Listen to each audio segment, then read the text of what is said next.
Would you come in, please? The examination of the 52 color and black and white autopsy photos by the doctors for Nova was unprecedented. Special permission had to be obtained from the Kennedy family to arrange this. Cameras were barred from the room in which the doctors looked at the pictures.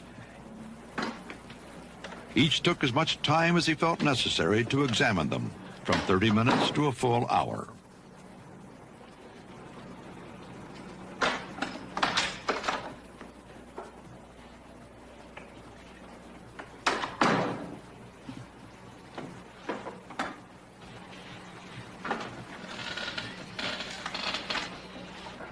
I would have to say, honestly, in looking at these photos, they're pretty much as I remember President Kennedy at the time, except for that little incision that seems to be coming down in the parietal area, except for that little incision that seems to be coming down in the parietal area, except for that little incision that seems to be coming down in the parietal area, except for that little incision that seems to be coming down in the parietal area, except for that little incision that seems to be coming down in the parietal area.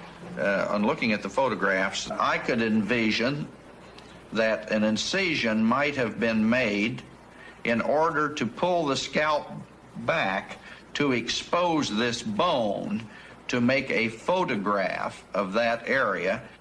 Perhaps this explains the surgery to the head area the FBI mentioned. This document led Lifton to conclude the wounds had been altered. It's a report written by 2 FBI agents who attended the autopsy. Their report states it was apparent that surgery of the head area was done before the autopsy started. Had surgery been done in Dallas? No, there was no surgery done on the president's head. The president was only treated in the trauma room, in the emergency room. Except for that little incision that seems to be coming down in the parietal area. On looking at the photographs, I could envision that an incision might have been made in order to pull the scalp back to expose this bone to make a photograph of that area. Perhaps this explains the surgery to the head area the FBI mentioned. I find no discrepancy between the wounds as they're shown very vividly in these photographs and what I remember very vividly. It was a very large... But do the doctors' assertions that they saw no altered wounds clear up the issue? The drawings suggest what many of the photos examined by the doctors in Nova show, a large wound about this size and location. But what about this photo, which shows what appears to be only a small entry wound in the back of Kennedy's head? Dr. McClellan speculates.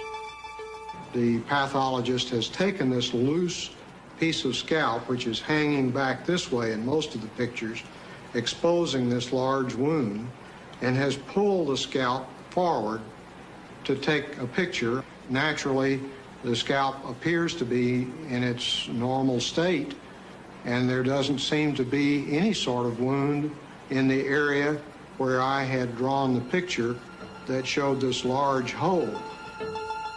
But doesn't this large wound suggest a shot from the front, as Lifton argues? Finally, if the large wound was really in this part of the head, why did most of the doctors note back in 1963 that they had seen a specific part of the brain called the cerebellum? I did say cerebellum in my first official report, and the cerebellum ordinarily is in a posterior part. And here I knew very well that the wound was more anterior than that, but there was a portion of the brain that looked like it had a stalk, and it was convoluted to look like what I thought was cerebellum. I said that I thought perhaps part of the cerebellum was missing.